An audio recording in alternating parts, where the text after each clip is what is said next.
안녕하십니까. 이번 시간에는 이제 제3절 중간 세대를 위한 은퇴 설계에 들어가도록 하겠습니다. 중간 세대라고 하는 것은 베이비 부모하고 에코 세대, 딱 그 중간을 말하는 거죠.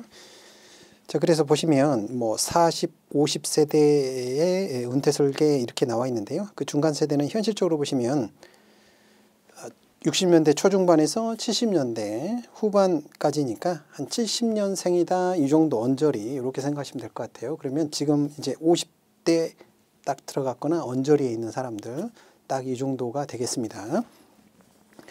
자, 그래서 이런 분들이 이제 2차 베이비붐 세대라고도 한다라는 말이 나오고요. 그 다음에 보시면 이제 IMF 이야기가 나옵니다. IMF 외환위기죠. IMF 외환위기는 정말 뭐랄까 한국 사회를 굉장히 그 IMF 이전과 IMF 외환위기 이후로 이렇게 확연히 구분할 수 있을 정도로 크게 영향을 많이 미쳤죠. 과거의 그 어떤 성장의 시대가 한번 꺾이고 나서 굉장히 그 사람들의 영향을 어마어마하게 미쳤던 일이 아니겠습니까? 그래서 이제 기본적으로 자산 가격도 많이 떨어진 경우였고요. 그 옆에 보시면 이제 카드 사태가 나오죠. 신용카드, 그러니까 이제 경기가 안 좋은 경기를 부양하기 위해서 내수 촉진을 하다 보니까 그게 하나의 방편이 이제 신용카드였던 거죠. 그래서 세금 혜택도 많이 주고 신용카드를 많이 쓰고 그래서 내수 경기 부양하는데 신용카드 역할이 좀 컸는데, 카드라는 게 결국은 빚이잖아요. 그렇죠? 뭐 IMF 외환위기도 뭐 빚하고 연결이 되겠습니다만은 개인적으로 이제 그 빚을 많이 쓰는 상황이 되었고 내수 진작에는 도움이 되었을지 모르지만 결국은 빚으로 일어서는 측면들이 있었기 때문에 그게 또 일시에 또 무너지면서 개인 신용에 또 어마어마한 영향을 미쳤죠. 그러니까 IMF 외환위기가 그 자산 가격에 엄청난 영향을 미쳤다면 카드 대란 사태는 개인 신용에 어마어마한 영향을 많이 미쳤죠. 자, 이런 것들을 이게 쭉 그 경험하면서 사회생활을 해왔기 때문에 어떤 성향을 가지느냐, 자산의 향방, 이분들이 이제 고령화가 이제 50대 들어가거나 50대 초반 딱 들어오고 있으니까 이분들의 향방이 은퇴 설계 시장에 중요한 영향을 미칠 거 아니에요. 그리고 기본적으로 이분들의 성향이 어떤 성향을 가지느냐, 다음 페이지 보시면 그림 3-12 보실게요. 중간 세대 가구의 총자산 규모 및 보유 금융자산 포트폴리오 보니까 굉장히 의외입니다. 첫 번째 보시니까 자산 규모 중에 첫 번째가 뭐냐? 첫 번째가 예적금입니다. 지나치게 보수적으로 되어 있다는 거죠. 그림 보시면 예적금 비율이 뭐 절반이 훌쩍 넘죠. 그 다음 두 번째가 보험입니다. 자, 우리가 하고 있는 게 지금 중간 세대죠. 중간 세대. 중간 세대의 자산 구조를 보니까 첫 번째가 예적금이었다는 거죠. 자, 시험 문제에서도 좀 잘 나오는 파트니까 뭐 시험이 뭐 크게 어려울 건 없겠습니다만 예적금이 굉장히 비율이 절반 이상으로 높았고요. 그 다음에 보험이었다는 거죠. 자, 그러면 이렇게 보수적으로 운용을, 예적금이라는 게 굉장히 보수적인 상품이잖아요. 위험성이라고는 없다라고, 그렇죠? 보고 있는 상품들이니까. 이렇게 구성된 이유들이 아마 영향을 미쳤을 텐데, 그림 3-12 바로 아래줄에 내려가시면요. 자가진단 투자 성향에 비해서 지나치게 안정적인 금융자산 포트폴리오를 가져가고 있더라. 그러면 이 세대의 전반적인 그 투자 성향, 리스크 탈러런스라고 그러죠. 리스크에 대한 어떤 태도를 갖고 있느냐. 밑에 보시면 3-13이 나오죠. 중간 세대 가구의 보유 금융자산 포트폴리오라고 있는데 보시면 안정 추구형이 나오죠. 안정 추구형. 안정 추구형이 제일 많습니다. 그렇죠. 상대적으로 안정 추구형은 보수적이긴 하지만 어떻습니까? 이렇게 그 보수적인 상품으로만 구성할 그런 건 아닌 거죠. 그래서 안정 추구형은 보시면 절반 이상이 안정 추구형인데 현실적으로 어떻게 운영하고 있어요? 안정 추구형이지만 현실 포트폴리오는 그야말로 안정형으로만 운영이 되고 있는 거죠. 그러면 본인의 투자 스타일보다 더 보수적으로 운영되고 있는 거죠. 그렇죠. 뭐 이제 상품이 보수적이냐 혹은 보수적이지 않느냐, 왜 투자형 상품을 하지 않느냐, 이거는 이제 개인적인 선호에 그렇죠? 관계되는 것이긴 하지만, 자, 이러한 것들이 결국은 장기적으로 자산 운용의 성과를 보게 되면 굉장히 이제 좀 한계가 있는 거죠. 자, 그래서 보시면 자기 진단 투자 성향에 비해서 지나치게 안정적인 금융자산 포트폴리오를 보유하고 있다. 이건 시험에도 잘 나오는 지문이었고요. 그로부터 한 4줄 내려가시면 그래서 이런 말이 나오죠. 자신의 그 스타일보다 더 보수적으로 하고 있기 때문에 조금 더 적극적으로 투자해야 될 필요가 있다. 이게 이제 이쪽 책을 쓰신 저자의 어떤 중요한 목소리인 것 같아요. 그래서 기본적으로 안정 추구형 혹은 위험 중립형으로 조금 더 어그레시브하게 운용해야 될 필요가 있겠구나 라는 것들 좀 체크를 해 주시면 좋겠고요. 자, 그래서 보시면 그 그림 3-13 이제 넘어가서요. 다음 페이지 보시면 자, 재정 준비에 어떤 도움이 될까? 도움이 될 것으로 기대하는 방법이 뭘까 봤더니요.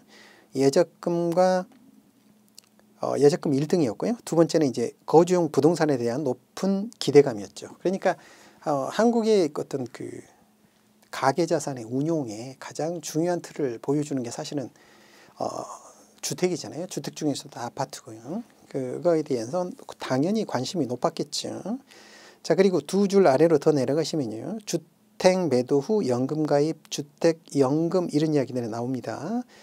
자, 이게 왜 그러겠습니까? 기본적으로 이제 그 자산 자체가 지나치게 부동산 위주로 구성이 되어 있고 그러다 보니까 이것들을 좀 캐시플로우를 만들어낼 수 있는 상품으로 바꿔내야 되는 게 노후 준비를 위해서 맞는 거죠. 그래서 주택을 일부 정리를 하고 연금을 가입하거나 왜냐하면 노후를 대비해서 주택연금, 영모기지론이라고 하기도 하죠. 뭐 임대사업 이런 것들이 이제 캐시를 만들어낸 캐시플로우가 유동성을 창출해낼 수 있는 부동산이잖아요. 부동산 사업, 임대사업자 등을 등록 등을 고려할 필요가 있습니다. 라는 말이 나와 있고요. 그래서 그 밑에 정리된 게 3-14 중간세대의 노후 재정준비 방법 이렇게 나와 있죠. 이제 예적금으로만 준비한다는 건 사실 관리 차원에서는 편하고 문제될 게 없을지 모르지만 먼 미래를 내다보면 사실은 합리적이지 않은 의사결정인 거죠. 자, 그래서 동그라미 2번 그 밑에 보시면요. 중간 세대를 위한 포트폴리오 구성이라고 있습니다. 자, 그래서 앞서 이야기한 거랑 좀 중복이 되는데요. 중간 세대는 IMF 외환위기, 카드 대란, 그리고 이제 명퇴라든가 IMF 외환위기 다음부터는 조금 이렇게 나쁘게 말하면 고용의 질이 굉장히 안 좋아졌죠. 그 전에는 그 뭐라고 그러죠, 그거를 정규직이냐, 뭐 비정규직이냐, 사실 이게 이제 큰 구분이 없었다면 지금은 이제 그런 것들이 명확하게 좀 많이 구분이 되잖아요. 자, 그래서 명예퇴직이라든가 고용의 질이 좀 안 좋아졌죠. 이런 것들, 이런 리스크를 경험한 세대로서 어느 세대보다 보수적인 운용을 취해 왔었는데, 자, 요거를 어떻게 해야 될까? 그런 거랑 연결이 되어서요. 4줄 아래에 내려가시면 이런 말이 납니다. 공적연금의 소득 대체율이 떨어지고 있다. 대표적인 게 국민연금이죠. 국민연금은 이제 뭐 나쁘게 폄하하는 사람은 국민 용돈이라고 표현을 하던데 그만큼 이제 과거의 어떤 수입 벌어들이던 수익력에 비해서 수익에 대해서 대체되는 게 굉장히 줄어들고 있죠. 50% 이하, 뭐 40% 이렇게 이제 줄어들고 있습니다. 그래서 갈수록 낮아지고 있기 때문에 국민연금을 믿고 노후를 맡긴다는 것은 이제 현실적으로 어려운 일이잖아요. 그래서 이제는 좀 더 적극적인 은퇴 설계 포트폴리오 접근을 해야 된다라는 말이 나옵니다. 그래서 이쪽 부분을 쓰신 저자의 생각은 조금 더 안정추구형이 본인의 스타일임에도 불구하고 안정형을 하고 있는데 당연히 이쪽으로 올라와야 될 거고요. 여기보다 조금 더 위험 중립형 정도는 사실 올라갈 필요가 있지 않을까 하는 게 저자의 생각인 것 같아요. 자, 그 밑에 보시면 양가로 2번에 재무적 특성 및 재무 관심사가 있죠. 그래서 동그라미 1번에 보시면 40, 50 세대, 50세대라고 보시면 되겠죠. 재무적 특징이라는 말이 나오고요. 다음 페이지 제일 위에 보시면 이런 말이 나오죠.